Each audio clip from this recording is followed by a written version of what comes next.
All right, welcome back to the Safe Space Connection. Today will be episode 2 of our JourneyMan series, just taking a look at the background story of people's journeys in their lives and experiences. Everybody sees what's on TV, what's on the social media, what's on the surface, but we just want to have a little look into who the people are, how they overcame their challenges in life, what motivates them, what gets them up.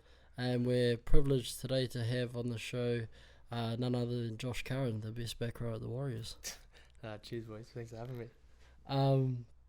So, like a little icebreaker, I guess what we like to do here is like a little, like, is there, like, do you have a story, like an embarrassing moment, or like something that we don't know about you or the people might not know about you?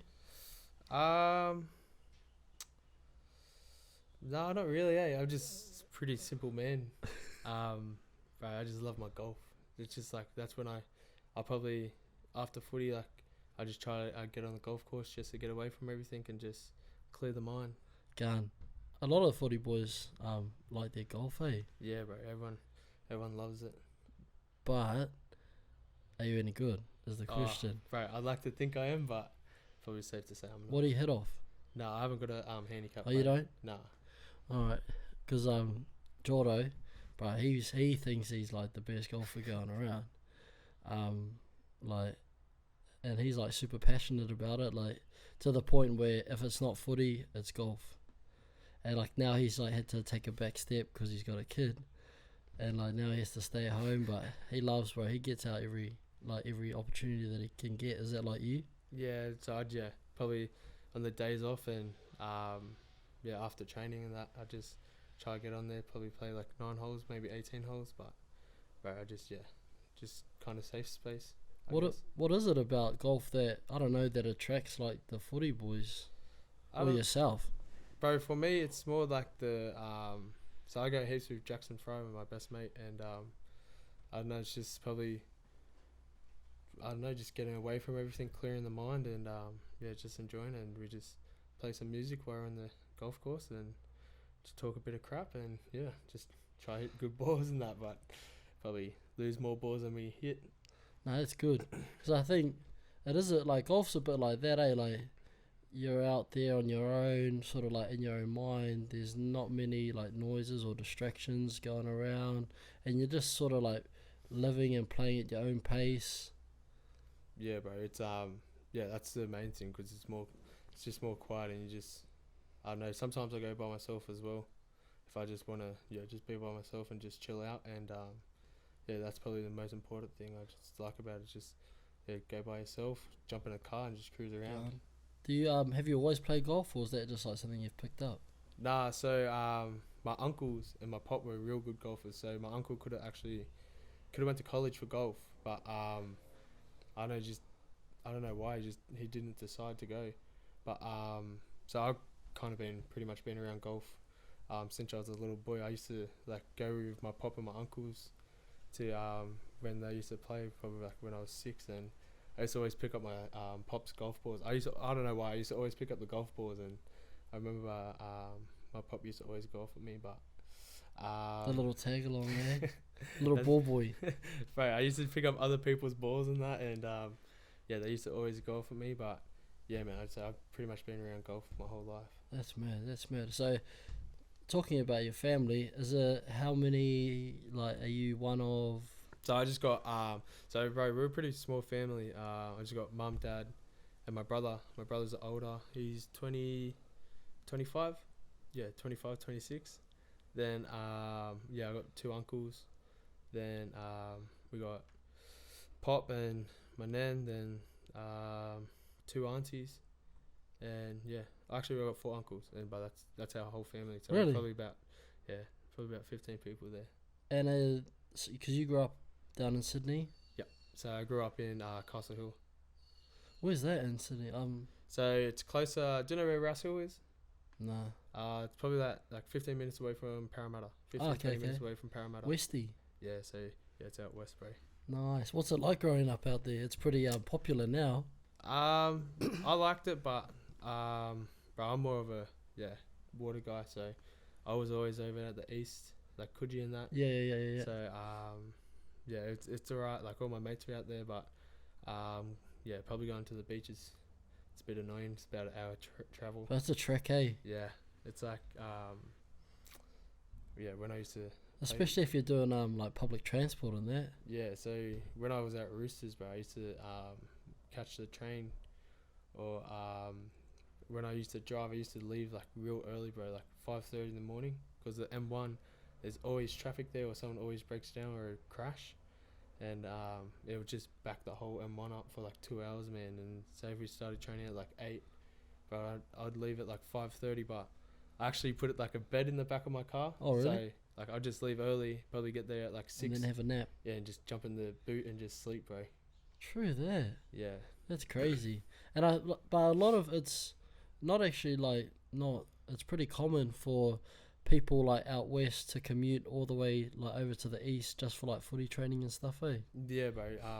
I know in my 20s, heaps of the boys lived out west, but heaps. It's so much easier. Like if you're training during the day, just catching a train, and it's so much cheaper as well. Like you go through the tolls, and it's like about 21 bucks, like just going there and back. Well, when you're playing 20s, that's a lot of money. Yeah, mainly just for training and that. True that. But now, is your family still down in Sydney, or is everybody? Nah, so I just got one more. I got 2 uncles down in Sydney. Yeah. Then all the rest of my family up here. So my brother has lived up here for 3 years, and my uncle has lived up here he's lived up here for a while. Then when my brother moved up and I moved out, it was just mum and dad down in Sydney, and they're pretty much just like, there's no point of us being down here anymore, and they've always wanted to move up here, so they just moved up here, and now they're loving it. Gone. So you obviously play footy now. Have you always wanted to play footy, or did you want to play golf? No, so I actually got into golf like later, like Okay. probably when I started football, man. Yeah. Because like all the boys done it, and because I've always been around it, I got some golf clubs, and I just got into it, man. Rest is history. So, yeah, and I'm just loving it now, and I'm kind of addicted to it. But no, I always wanted to play footy. I used to always go watch Dad play football, and used to always go in the shed with him. Yeah. They always say like the deep heat in their sheds. Wait, that's the used to smell. always burn your eyes and that. But so when I was young, so I've played my first game of footy when I was 3. What? Yeah, because That's crazy. Apparently I was like a little menace to mum and dad, and I used to always run away. Yeah. And mum used to always write her phone number on my hand, because like I don't know why I just used to always run away. That's old school, eh? Then dad just said one day, like, stuff it, we got to chuck in footy. So I played my first game at age of 3 with my brother in his team. What's that, like under 6s? Yeah, under 6s. How'd you go? Bro, I don't even remember it. But I don't know. I guess I don't know. Pretty good. I Must guess have been maybe right, tired. But so they just chucked me into footy to calm me down and that. Nice. So where did your like sort of that footy journey start for you? So I played when I first played, I was at Maryland Rams. Then we moved to Kings Langley, near like Seven Hills. So I moved to Seven Hills Demons, and we moved to Castle Hill. Then I played the rest of my junior footy at Hills Bulls. Then I was with Para, but they start their juniors real young. Oh, did they? Yeah, they start like under 13s, like developments. Far out. Because I think Harold Matthews is 16s. Yeah, 16s or 15s. Yeah. Yeah. So did you play like Harold Metz and stuff at Para? Yeah. So I went development, then went into Mats, then went to SG Ball at Para. Then that's when I signed with Roosters in my last SG Ball. What? Because obviously you're a West End, you're from Para. What is like the appeal to go to a club like East that's so far away? Like, it's not like, oh, it's closer for me, it's more convenient. Like, why would you go, say, from traveling 10 minutes to Para to over an hour to go to East? Yeah. Oh well, for me, bro, it was So I always looked up at Boyd Cordner. Yep. He was my favorite player when I was young, and that I used to always look up to him. And yeah, when I got the opportunity to go there, yeah, that was one of the main reasons why I went there, because I knew I was going to learn off him. And yeah, so Boyd is like good mates with my uncle. And Oh, really? yeah, apparently like when I was young, like my uncle used to always tell him and that. And then yeah, when I debuted, I played with him, and it was pretty surreal, man. I was pretty stoked. That's crazy to be able to like debut like with your idol. Yeah, That's bro. hectic. I remember when I was young, my uncle told him to like one of my photos. And Yeah. I remember seeing his name, bro, and I went off. Like it was just crazy. That's buzzy, eh? Like, I think, especially like yesterday, how Benji Marshall retired. Yeah. Like, I think similar, like for like Boyd to you, like Benji for like all of us boys back in NZ, like growing up, bro, we're like, that's the guy. Like, Yeah. that's who we want to be. Is like, you know, like when you're out playing in the street in the backyard, and you're like Benji Marshall, like doing the flick passes and Yeah, stuff. bro. But like for you to like Boyd as your idol and to be able to debut like alongside him like as your captain, that's like dreams. Yeah, bro. I remember I was honestly so like, I don't know. I still can't even like put words to it. It's pretty like, just crazy. It's like surreal. Like just like you think of like this is like, it was all your dream like coming through when you were younger, and yeah, for it to happen, it's yeah, bro. It's just pretty grateful for it. That's amazing. What you said Boyd was your idol. What was like the one thing that you've taken from him and tried to emulate in your own game? Bro. So to be honest, like he's like every game he played, he left everything out there on the field. So yeah, that's probably one thing that I've taken out there. Like every game I get the opportunity to play, I always want to leave everything out on the field, and if I do that, I know that I gave it my best. God, because I feel like Boyd, from like a distance, is like an underappreciated player. Like from a fan's point of view, you know what I mean, and like a social media point of view, like he doesn't get those massive reps. Yeah, He's just that guy that's always in the team, and like people often question, like, man, why is that dude even in the team? yeah, But they're the people that don't understand like the things that he does, like on the field and off the field, and his impact that he has he does on the like, team. He does like the little things that Yeah. no one like. He's not like a James Tedesco that like Nah, shines out like he should be on the team, but like he does like the little things that people outside of footy that don't like really see, and like don't understand how much of a effort and a big play it is. 100%. Like if he had a like Tedesco, like RTS, all these like big highlight package dudes, Benji Marshall, if there was a dead set highlight package of Boyd Cordner, it would be that same unders line. Yeah, You know what I mean? Or that chasing that kick, yeah, like the kick pressure. That's literally what his, like what he founded his career upon, was all the hard stuff. yeah, 100%. Man, that's and it was so sad to see him like his career come to a premature like halt, like and Yeah, I have to know. retire. He's still so young as well, man. I think he's 29 or something. Like he's still had another 4 more years in him. And he was at the peak, Yeah, like captain of his country, his state, yeah, his club. Like, man, it's sad. yeah. It's I know, sad. bro. He obviously retired for like concussion reasons. How have you found like the transition within the game, like in terms of those rules, like with the HIAs? Like, is the game doing enough, like in terms of looking after people's like welfare after the game? Yeah, obviously, yeah, it's probably a touch and go rule.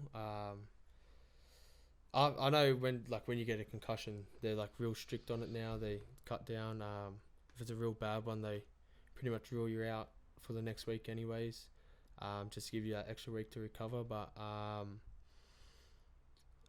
yeah, bro, you just got to do the cog test like after the game, and if you got a short turnaround, and so with me against Broncos, I got concussed, Then I remember I had a short turnaround. I think it was like 5 days. And I did the cog test, but I passed my HIA on the field in the sheds after, so I still had the opportunity I could play next week. Then I just had to do a HIA cog test. Then I had to go see a specialist just to talk about like what happened. Then he has a look at the video, see if you can pass in that. But I know if it's bad and you don't pass your HIA after in the shed, they pretty much rule you out for next week anyways. So yeah, it's getting pretty serious, man, about HIAs now. Because Jake Friend also retired of Friendy. it. Yeah, there's heaps of them, and I think especially like all the ex-players coming out that have those symptoms and like have had the adverse effects of like prolonged concussions. Like back in the day, bro, dudes would get concussions and be like, you'd be praised for staying on the field. It's pretty much like when we were staying at Curran, when we were doing the quarantine when we first came up here. I remember I went to the gym and I seen Wayne Bennett there, and I don't know how it got brought up, but it was just talking about the old days, like how like if you got a concussion, mate, it was just like get up, you're sweet. Yeah. But like if you were fully knocked out, it's just get up, you're tough. Like keep playing on in that, or if you hurt your ankle or something, like you done your syndesmosis, it's just a sprained ankle, like just play on again, play pretty on. Much, bro. Back in the old days, like it's just so different to now.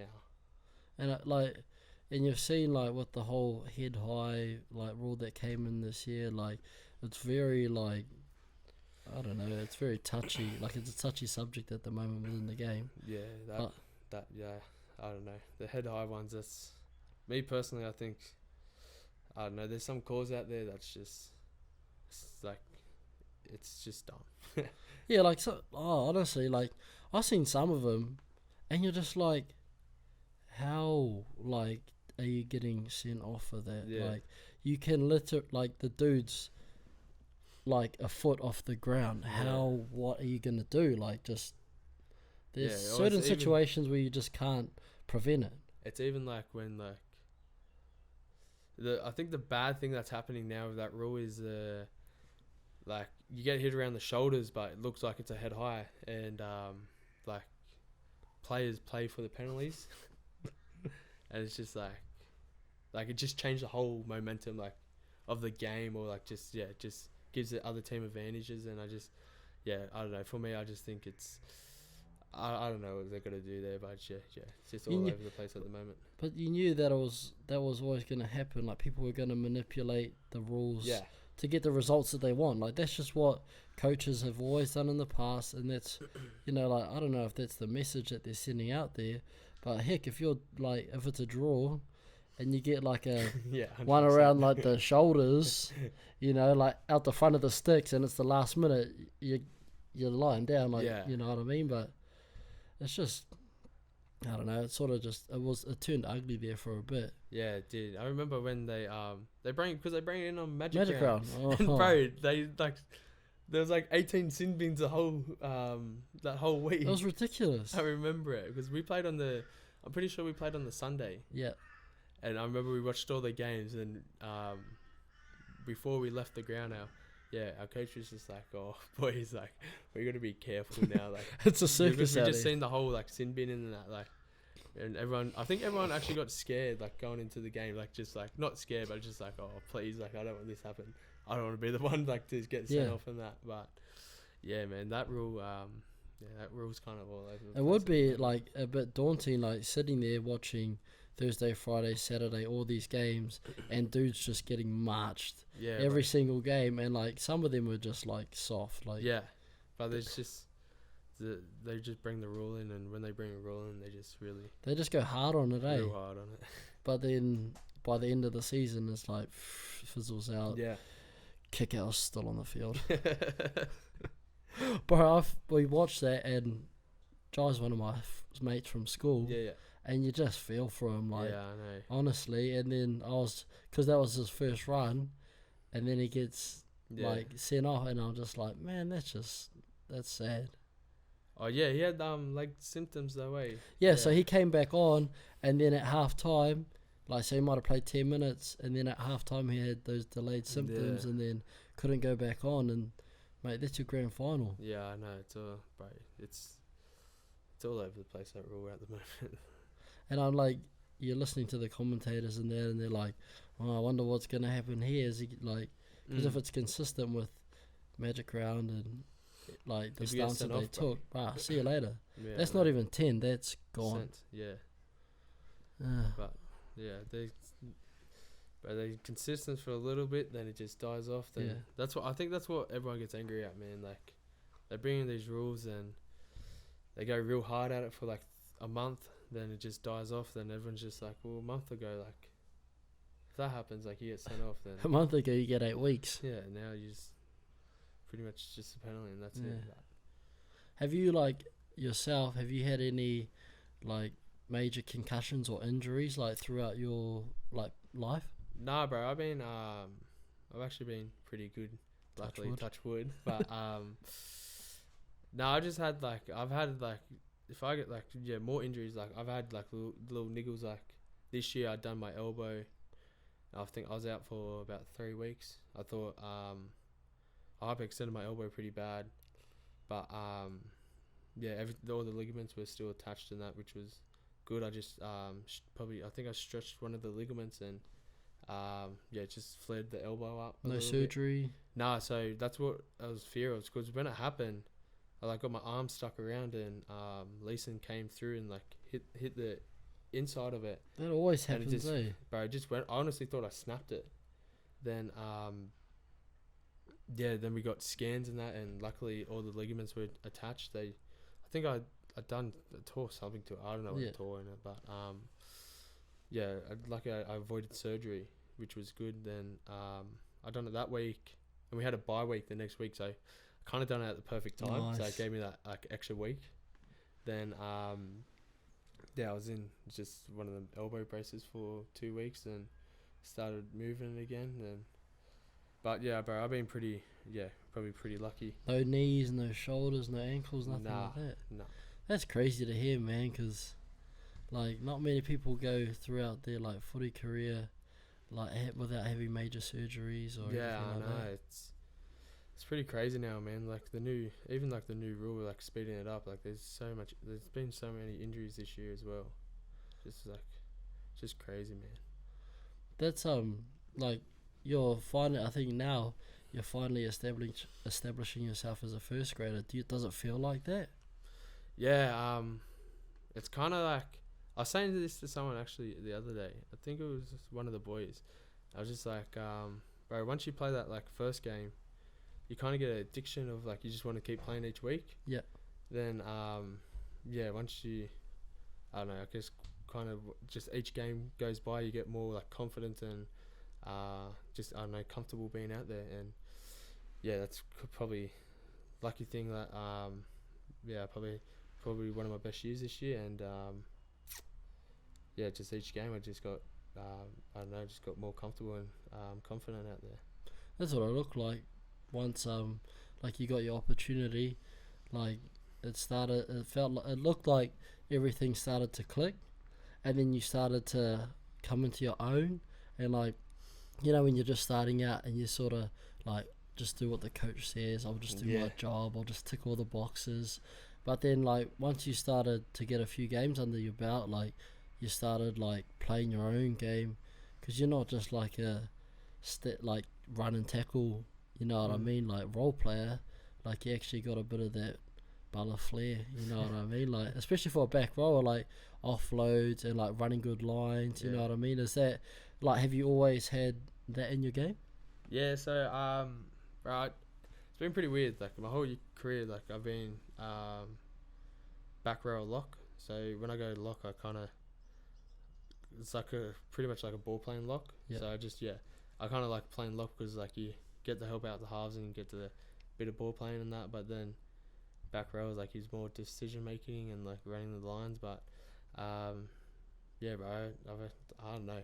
I get asked what position I'd rather, but to be honest, I don't really care what position. Like just as long as I'm out there. But I don't know. Coach pretty much just told me this year, like each game, he just said, just go out there and have fun, and just, I don't know, he just said do you, like he had confidence. Yeah, he didn't really give me like much instructions. He just said, just do you, and yeah, that's probably helped me heaps. I don't know, just went out there and had Bit fun. of freedom, eh? Yeah, bro. That's amazing. Like like you've obviously, because when did you debut? 2019. 19. Yeah. And then you so you were at the Roosters, and then you did a mid-season transfer. So I debuted against Melbourne. I think it was round 6 or something. Yeah. Then that's when the deadline was June the 30th. Yeah.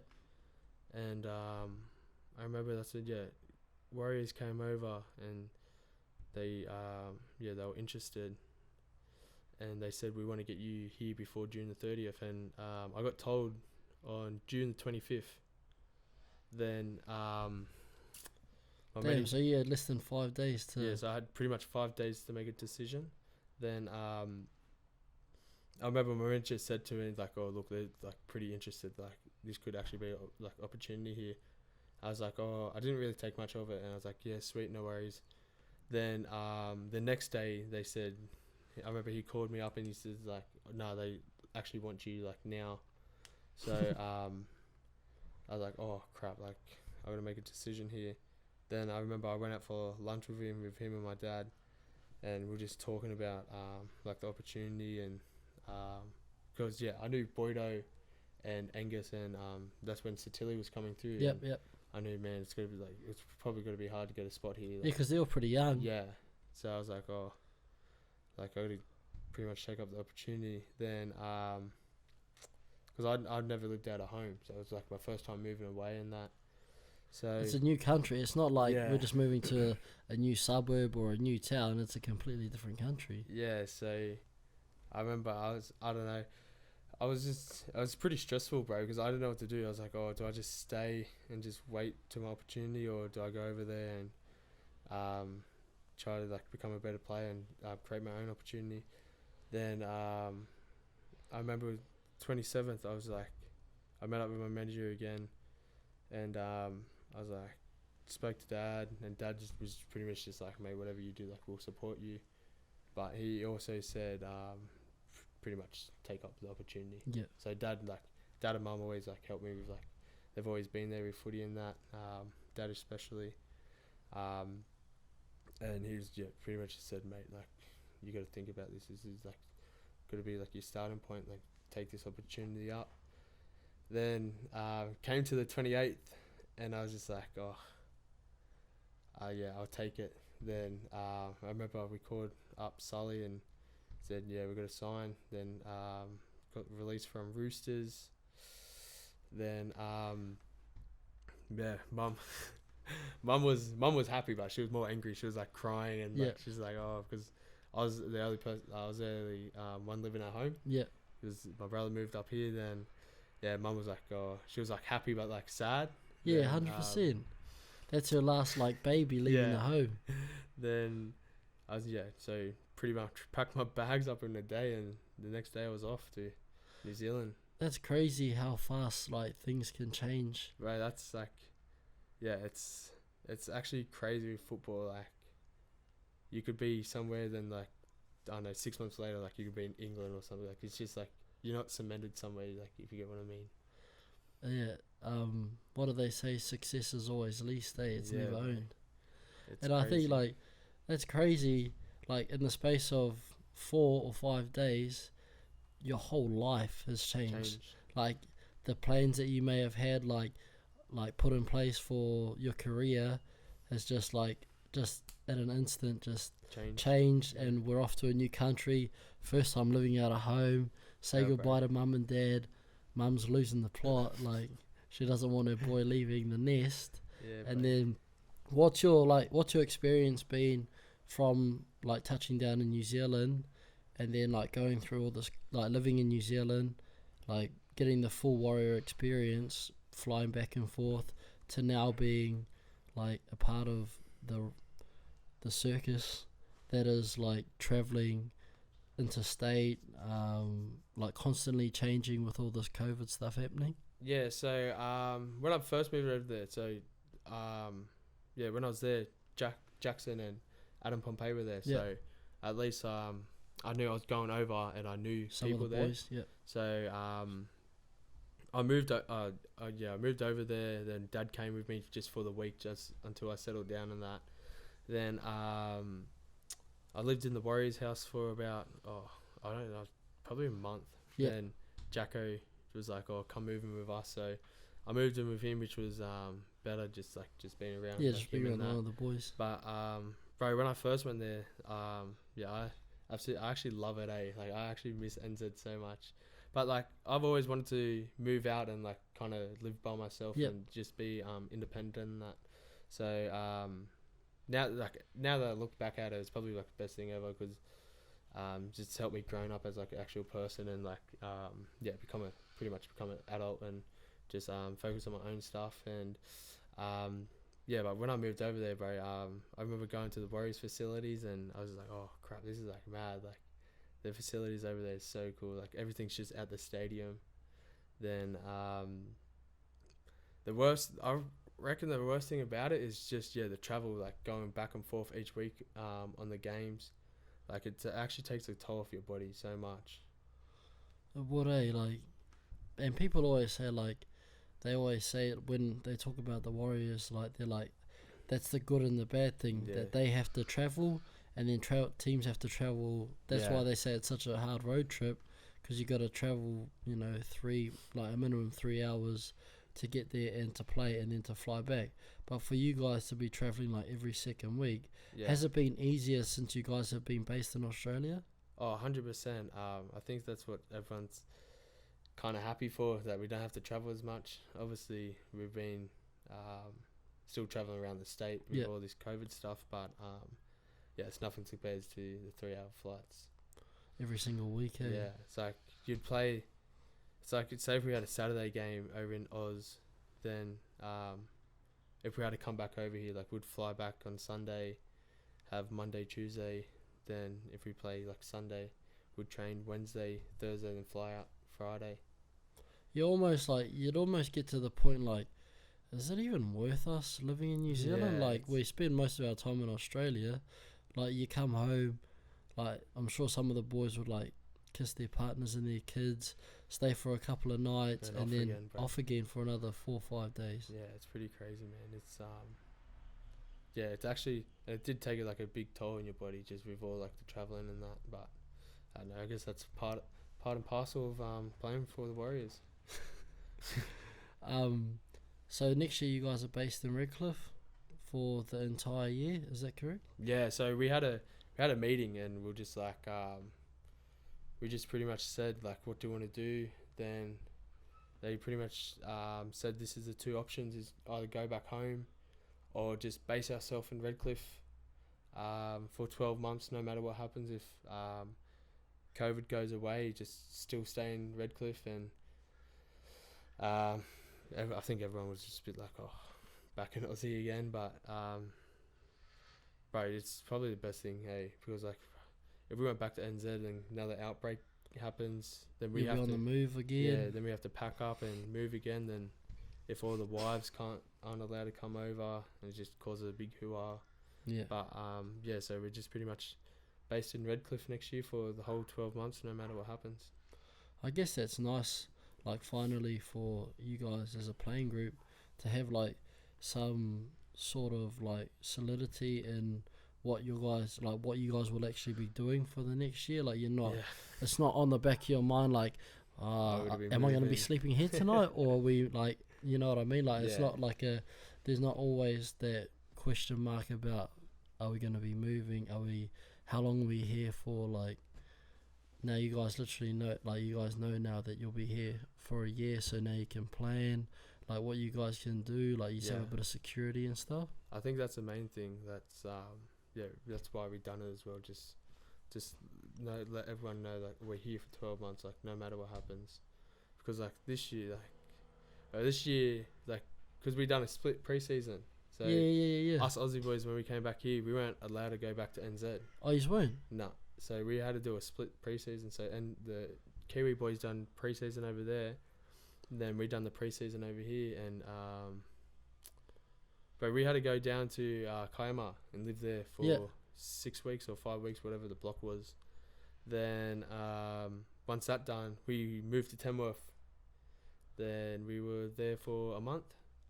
Then after Tamworth, we went to Terrigal, and we were there since that was probably about a 3-month block. Then moved up here. That's when New South Wales started getting bad, and yeah, they moved all NRL teams up here. That's crazy, man. Like that for like a professional side, that you guys like those are the adjustments like and like movements you have to make on the go. Like you're literally Yeah. living out you wouldn't even get to like unpack your suitcase. Bro, so I'm pretty lucky that I got my car. Bro, I pretty much live out of my car. Like all my stuff's still in my car. Like then it's like not like, oh, we're moving here. Like you got a week to pack. It's pretty much like we're moving here. Like we're leaving Now. tomorrow. Now, Yeah, so like, or like we're leaving 2 days. So it's like, yeah, it's pretty like, it's not stressful. It's just annoying. It's like just so like frustrating. Like you unpack your bags, you're just getting settled. Then, yeah, you're out of there again. You got to pack your bags up.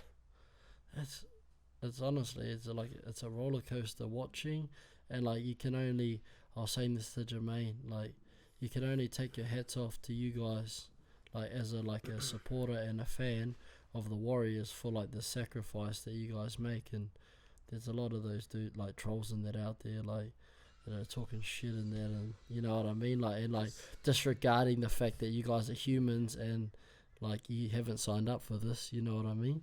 Yeah, I know, bro. There's a lot of people worries out there. Oh real. But that's at every club, man. Like just you get the people that love you, then the people that hate you, and just Yeah. That's why you don't look at that. Like you just don't pay attention to that stuff, man. Or I don't. I feel like since you guys have moved away from New Zealand, like the fans aren't like the Kiwi fans aren't super critical anymore, because man, they used to be horrible. Like you know, like they either love you or they hate you. But now, like that, everyone sees everything that you're going through. Yeah.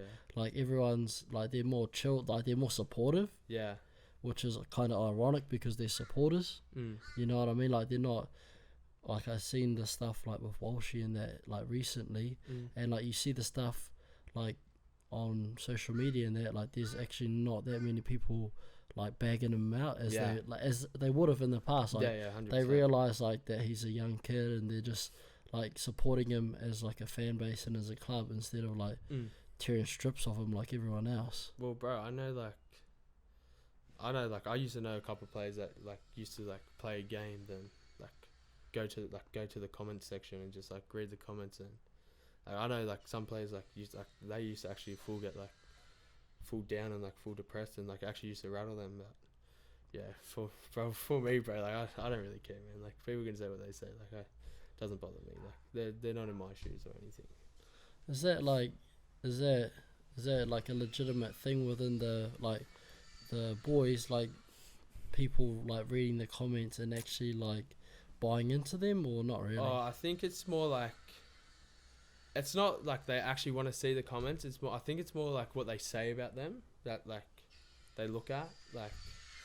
But yeah, I know some like I know some boys used to like full get rattled about it, and it's pretty, to be honest, it's like crap, man. Like some of the stuff people write's ridiculous. It's real hard. It's like on the weekend or something, like some Souths fan messaged JourneyMan and Brian Totter, and was just talking like bro, they said something so rude. Like it's about because I think that Brian Totter's little sister. You know how she passed away. Yeah. Someone said something about like, oh, I'll go to her grave and wee on it. It's like, bro, what are you doing? Like, it's like it's not even like, why are you posting that? And it's like have some respect for him and like, only for yourself as well. Like, why are you gonna go do that to like? What makes you like real angry to go to someone else and like pretty much put crap on them and just say like such disrespectful things, man? It's like, it's disgusting. Yeah, it's like the fact that you have to go out of your way to like disrespect like people, not just them but their family and their deceased loved ones. It's disgusting. It's, to be honest, but the sad thing is it's just like it's like it's sad. It's a world we live in like at the moment. It's just, it should never be like this. It's sad because like people think that's normal. and it's almost like accepted, like, because that's how like uh consistent it is with like social media is like people getting away with that sort of behavior. It's not. Yeah, I know. You would never see people coming up to you and saying like that stuff to your face. Yeah, I know. That's what's like. It's not annoying. It's just I just find it funny because like, man, you can say it behind like a fake account or like a just behind like keyboards, but like if you say it to your face, you know, like I know that guy's not going to say it to Nah, his no face. way. It's just one of those things, that just like you try not to like let it get to you, but like in those instances, you're just like, bruh, like Yeah, send me your address. yeah, I know. But the worst thing is like, there was a game where Corey Norman, bro, he didn't have his best game, and everyone was roasting him. Then this is like Fox Sports put it up and like, not a good night for Corey Norman. They posted like Everyone's tweets, yeah. Then that's when the YK Tower. Scope came out and said like, this is appalling. Like you should have a look at yourself. Then they deleted the actual post, and it's just like, why are you putting that up anyways? Like, you're Fox Sports, you're meant to be supporting the players, and you're putting that up. Like, where's the accountability? yeah, Like they can't even put their name to it. It's know. like it was like under staff writers or something. yeah, Like if you're gonna go out there and you're gonna write this stuff, at least like have the set of like nuts to like put your name yeah. next to it. It's just, I was like, it was more like just look dumb on them because like they're meant to be like Fox Sports supporting NRL. Yeah. Like they're all for the NRL players.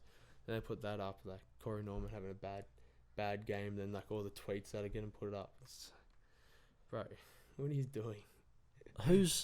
Who hired this bloke? I know. Like, I don't know, man. It's just crazy, like the stuff that people can get away with on social media these days. Well, it's sad, but they do get away with it. That's the worst thing. There's like the furthest you'll get is like the boys like scoping them, calling them out, and then you get like the people supporting like the players. Then they're literally doing the same thing back to those people, like sending them like death threats and stuff. I know. It's just an ugly cycle. Yeah, that's probably like the downfall about this job. It's just like all the negative people, but like that's if you take account, like if I guess it's up to you if you really want to buy into it or not. Like for me, like that's what I mean. Like I don't really, doesn't bother me. Like, you seem like a pretty like laid back, not too much like phases or worries. Bro, I'm pretty. That's what I'm pretty chilled. It annoys mum and dad because they're like, oh yeah, because they would they'd care about like what people are saying about their son and stuff. That's why I'm like, oh, don't even bother about, like, don't even worry about it. And they're just like, oh, like they don't worry about, like, they'd never like comment on it. They just like I know, like they would look at it and like they would get hurt, which is fair enough. Like it's their son, like it's just they're just trying to defend you, like just like. But that's what I always say. I'm like, man, who cares about it? Like let them say what they want. This is my job. Like I'm in my own shoes. Like they don't know the full story or anything. I know like with our family, like when Jordo like plays a bad game and stuff, or like he does like has like shockers in that, or he like they're like, because they got heaps of siblings, bro. They're like they get pretty like worked up like in the comment section and stuff, and you're just like, man, just like chill, it's all good, like. But they're like in there just like commenting, like replying to them, like, and you're like, bruh, it doesn't matter, like it doesn't faze him. Yeah, that's like my brother. Like he'd be like, he'd see something, like just say, I don't know, I had a bad game. Like fuck, Josh is terrible. Like why is he even on the team? And my brother would get like so worked up. I'm like, bro, who cares about it, man? Like I'd love to see them go out and like do it. Like, have a crack, like, who cares? It doesn't even bother me, man. What's your so now you've like sort of established your name in first grade. What's like the plan now for Josh Curran? Bro, so go back to pre-season, try to get through that block. Then I don't know. I want to have another big 2022. I don't know. I've set little goals for myself. Yep. Obviously, I had a good year this year. Yep. And the best part about it, there's still so much things I can work on. So yeah, go back to preseason, work on them little things. Is that something that you've always done? Is like make small goals? To be honest, no, it hasn't. I started this year, so obviously at the start of the year they play Indigenous All Stars, and yeah, I'm real proud Indigenous boy, and that's what I always want to start the year playing Indigenous All Stars. What's that like for you? Bro, it's pretty, like, it means a lot to me and my family. Obviously, bro, honestly, it's actually the best week like of my life. Honestly, I'm not even like joking. Like, it's honestly the best week because you go there and yeah, it's just like all proud boys. Just want to do it for their family and like their tribes and that, and